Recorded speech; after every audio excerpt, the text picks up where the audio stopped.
is Louise Meton hier. Ek gesels met Christopher Abrams. Hy gaan vir ons nuwe tegnologie demonstreer wat wys hoe lyk dit as iemand dronk bestuur. Christopher. Goeiemôre.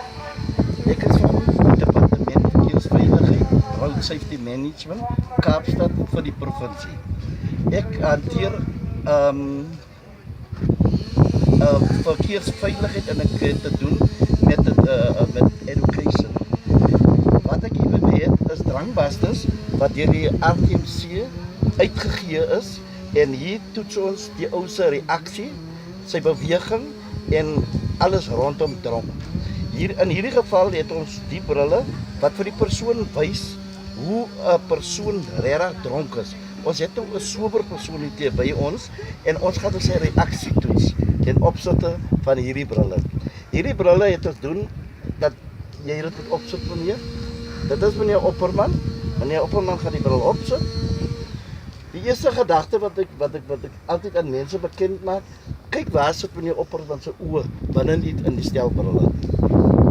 Ek het van meneer Opperman, wil jy gou net vir my af die bril afhaal? Dan wys jy gou jou reaksie as 'n gewone persoon. Vat vir my R1 muntstuk daar, skuif hom vir my weg. En dan skuif jy hom weer vir my terug.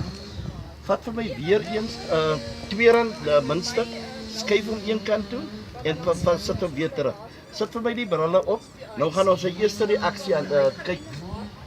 Sy eerste reaksie is, meneer Opperman, ek gaan nou hierdie geldjies die mekaar krap en dan vat jy vir my skuif vir my 'n R2 stuk weg.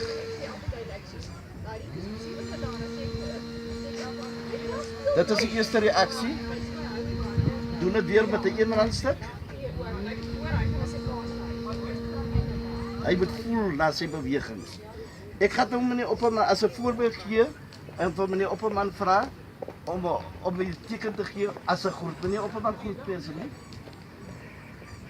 Dit is die reaksie. Haal af die bril weer. Die volgende ene is groet my en dit is normaal. Die volgende ene gaan ons kom en ek gaan vir meneer Opperman vra as 'n voetganger om voor die tafel te staan,